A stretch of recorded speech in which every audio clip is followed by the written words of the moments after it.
आज हम Indian economy की शुरुआत करने वाले हैं। लास्ट लेक्चर में जब इंट्रोडक्शन लेक्चर था तब मैंने बताया था आप लोगों को कि इंडियन इकोनॉमी को हम लोग कुल 14 से 15 यूनिट में बांट करके पढ़ेंगे। और सबसे पहला चैप्टर हमने जो पढ़ने का डिसाइड किया था उसको हमने डिसाइड किया था मनी किया था। और चलो अब हम लोग चलते हैं कि मनी को पढ़ते हैं। मनी को हिंदी में मुद्रा भी कहते हैं। और इस चैप्टर की शुरुआत सबसे पहले होती है इसके परिभाषा से। तो सबसे पहले हम इसके परिभाषा को लिख लेते हैं और जैसे इसके डेफिनेशन को लिख लेंगे फिर हम लोग इसको समझने की कोशिश करेंगे। तो इसका अगर डेफिनेशन की बात करें तो कोई भी चीज़ या वस्तु जिसका उपयोग विनिमय के साधन के रूप में किया जाता हो, विनिमय के साधन के रूप में किया जाता हो, मनी या मुद्रा कहलाता है। मुद्रा मनी कहलाता है। अगर इसको और भी सरल शब्दों में लिखना चाहोगे तो सिंपल सी है कि कोई भी चीज़ जिसका उपयोग हम वस्तु अथवा सेवा की खरीद बिक्री के लिए करते हैं।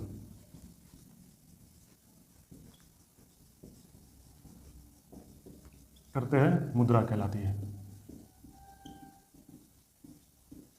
ठीक है, सिंपल सा चीज़ है कि मुद्रा किसको कहते हैं।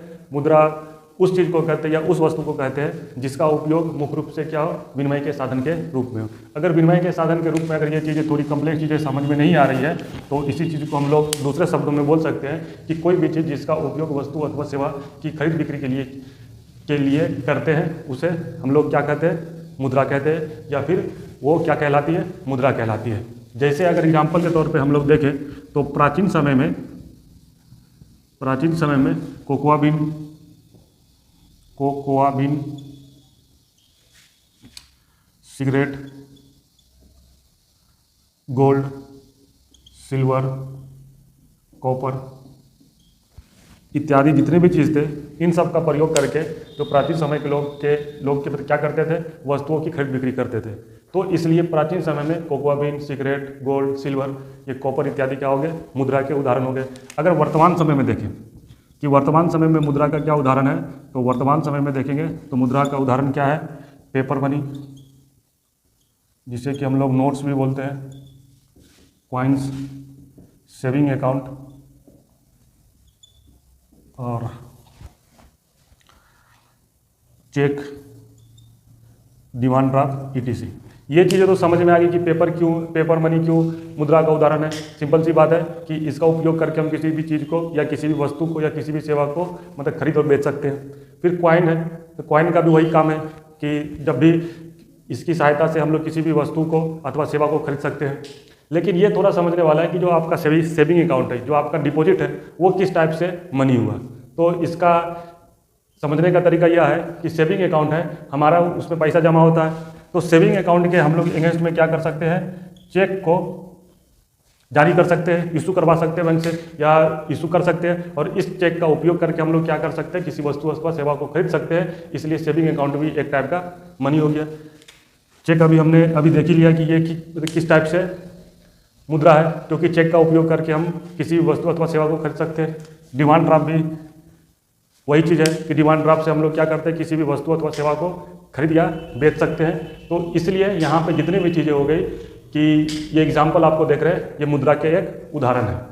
अब इसमें बहुत ज़्यादा कुछ समझना ही बहुत ही सिंपल था। मुद्रा का डेफिनेशन को हमने देख लिया कि कोई भी चीज़ अथवा वस्तु जिसका उपयोग हमने किसी भी वस्तु की अथवा सेवा की खरीद बिक्री के लिए करते हैं, मुद्रा कहलाते हैं। कुछ एग्जाम्पल देख लिए, cocoa bean, cigarette, gold, silver, copper. और वर्तमान समय में देख लेंगे तो paper money, notes, coins, saving account, cheque, ETC।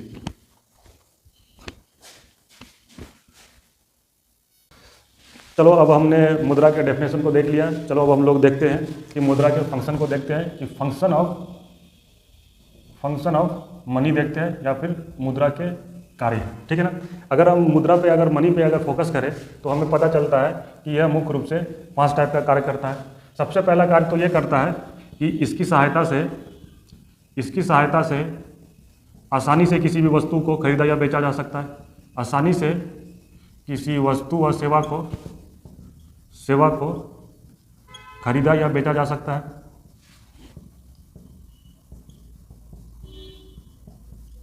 इसलिए इसको हम लोग क्या बोलते हैं, मोड ऑफ एक्सचेंज। सिंपल सा बात है कि अगर आपके पास अगर कोई पैसे है तो आराम से जा करके उससे कोई भी सामान खरीद सकते हैं, जैसे बिस्किट खरीद सकते हैं, कोई कपड़ा खरीद सकते हैं, कोई नमक खरीद सकते हैं, ट्रक खरीद सकते हैं, गाड़ी खरीद सकते हैं, या फिर किसी को सैलरी दे सकते हैं। तमाम चीज़ें आप क्या कर सकते हैं कि वस्तु की सहायता से, मुद्रा की सहायता से आप किसी भी वस्तु अथवा सेवा को आसानी से खरीद सकते हैं। तो ये इसका कार्य हुआ। इस कार्य के लिए इसको क्या बोला जाता है, मोड ऑफ एक्सचेंज बोला जाता है। दूसरा कार्य क्या है कि यह इससे किसी भी वस्तु, सेवा अथवा संपत्ति के मूल्य का निर्धारण किया जा सकता है।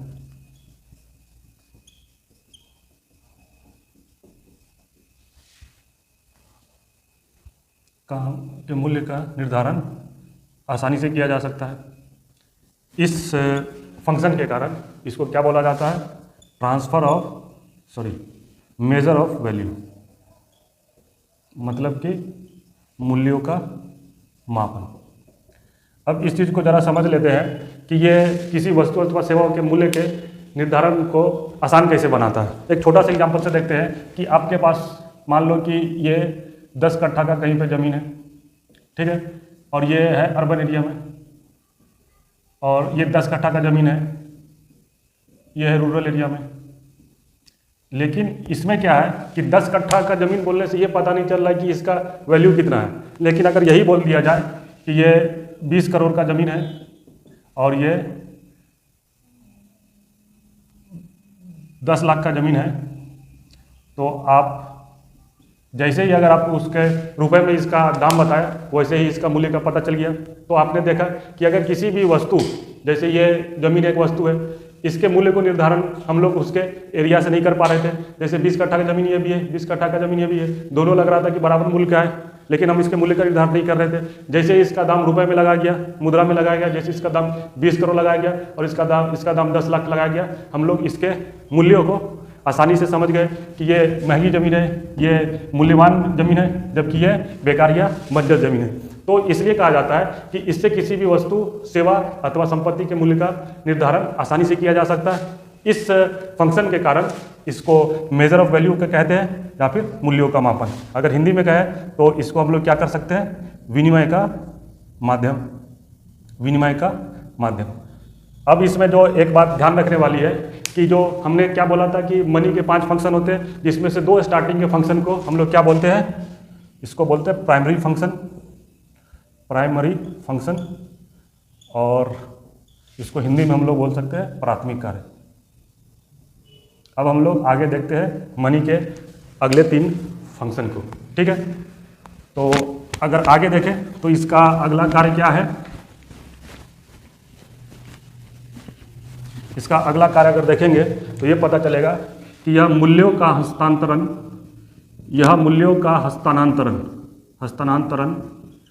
आसान बना देता है।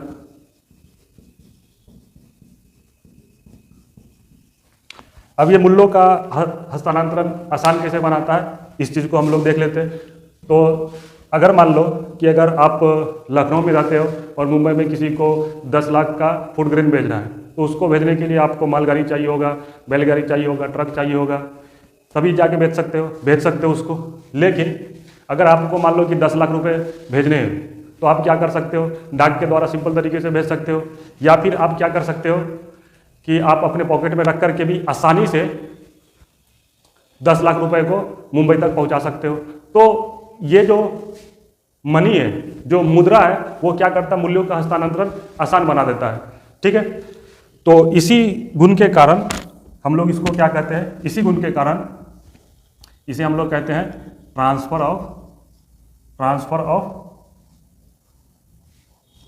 ऑफ वैल्यू, और हिंदी में बोले तो मूल्यों का हस्तांतरण। इसका अगला काम ये क्या है कि यह मूल्यों का जो संचय, जो भंडारण है, उसको काफ़ी आसान बना देता है। अब इसको देखिए कैसे, वही एग्जाम्पल है कि अगर आपके पास 10 लाख का फूड ग्रेन हो संपत्ति के रूप में, तो उसको रखने के लिए आपको एक बड़ी गोडाउन की जरूरत पड़ेगी, ठीक है। लेकिन अगर आपके पास कोई 10 लाख रुपए हो तो आप आसानी से एक छोटी सी तिजोरी में रख सकते हो, ठीक है। तो इसका अगला काम क्या है कि यह मूल्यों का भंडारण बहुत ही आसान बना देता है।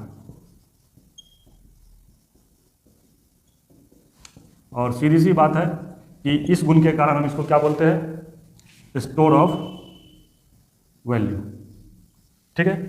मूल्यों का भंडारण या संग्रहण, जो भी बोलो।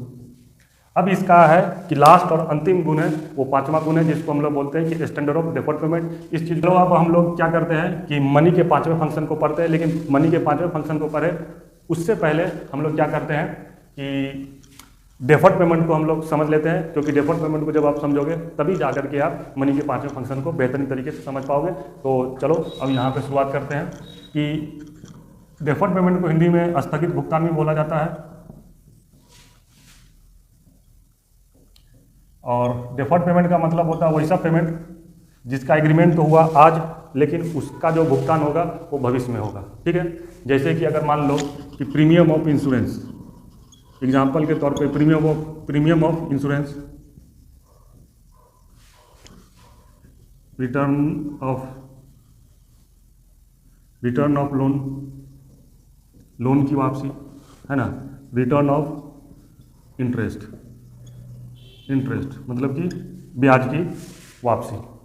अब ये सब डेफर्ड पेमेंट का उदाहरण क्यों है, इसलिए है कि प्रीमियम ऑफ इंश्योरेंस के बारे में एग्रीमेंट हम आज तो बनाते हैं, लेकिन उसका पेमेंट कब करते हैं, अगले महीने में इंस्टॉलमेंट के रूप में करते हैं, 6 महीने में करते हैं, 7 महीने में करते हैं। मतलब कि जिस दिन एग्रीमेंट होता है उस दिन हम लोग बीमा की जो प्रीमियम है उसको हम लोग भरते नहीं, आने वाले समय में भरते हैं। लोन, रिटर्न ऑफ लोन, मान लो कि आज हमने 10 लाख रुपया लिया, तो 10 लाख रुपया जब लिया तो एग्रीमेंट हमने किया कि अगले 2 साल में मैं इसको वापस लौटाऊंगा। इंस्टॉलमेंट में हो सकता है या फिर उसको एक मुश्त में लौटा दूँ, लेकिन भविष्य के डेट में लौटाऊंगा। अब उसके बाद तीसरा क्या है कि रेट ऑफ इंटरेस्ट। जब कोई अगर आप लोन लेते हो तो लोन तो आज लिया, एग्रीमेंट आज हुआ, लेकिन इंटरेस्ट लौटाने के लिए तिथि निर्धारण कब करते हैं हम लोग, भविष्य के डेट में करते हैं, ठीक है। तो ये सब समझ में आ गया कि स्थगित भुगतान का ये उदाहरण है।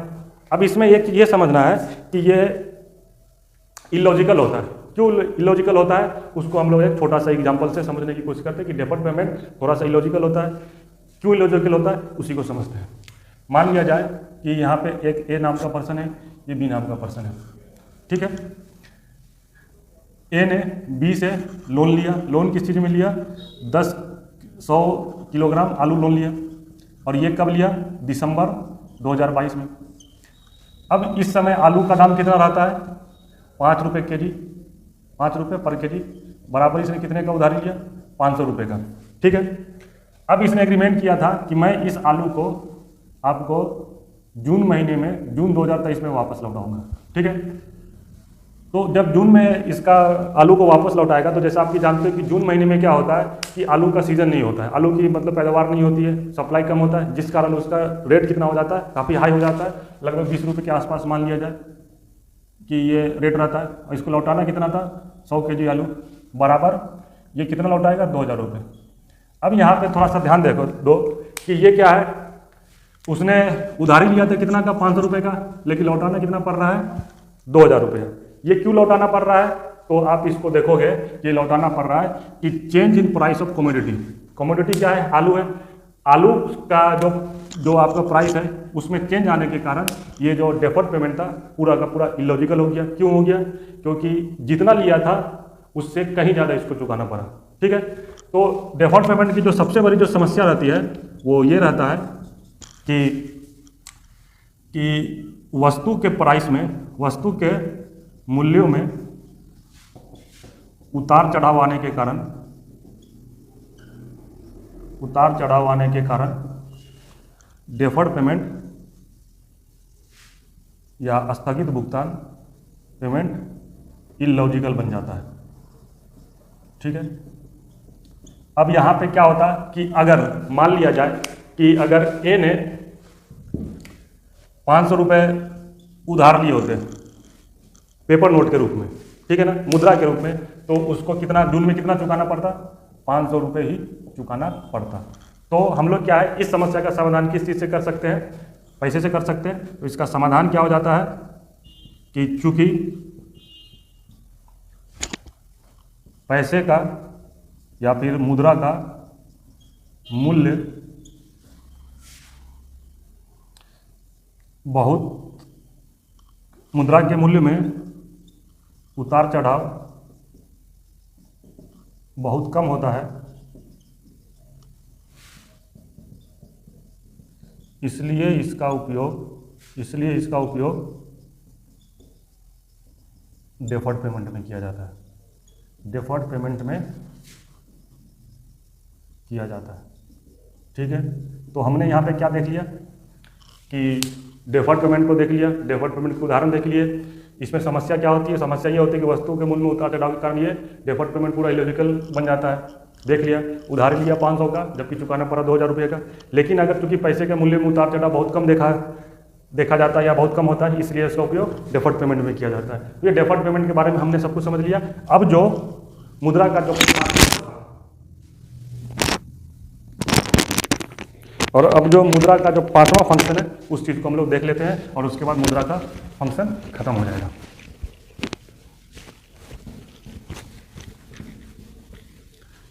तो मुद्रा का 5वां फंक्शन क्या होगा, मुद्रा का 5वां फंक्शन होगा कि मुद्रा के मूल्यों में उतार चढ़ाव, 5वां फंक्शन उतार चढ़ाव कम होने के कारण इसका उपयोग डेफर्ड पेमेंट में किया जाता है। डेफर्ड पेमेंट में किया जाता है और इस गुण के कारण, इस फंक्शन के कारण मुद्रा को क्या बोला जाता है, स्टैंडर्ड ऑफ, इसी कारण इसको स्टैंडर्ड ऑफ डेफर्ड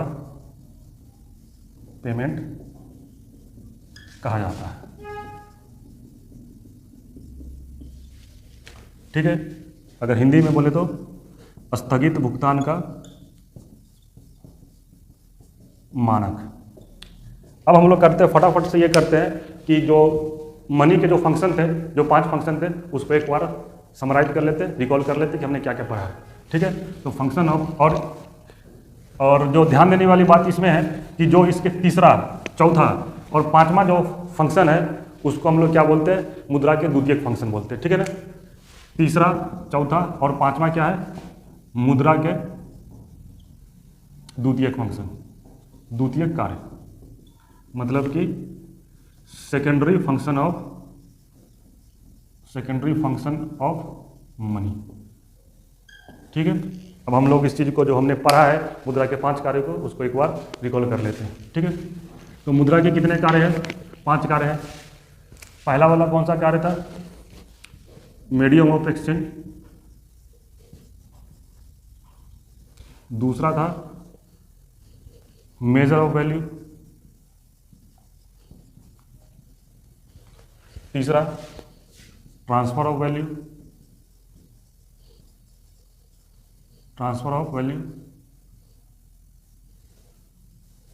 चौथा स्टोर ऑफ वैल्यू और 5वां था स्टैंडर्ड ऑफ डेफर्ड पेमेंट।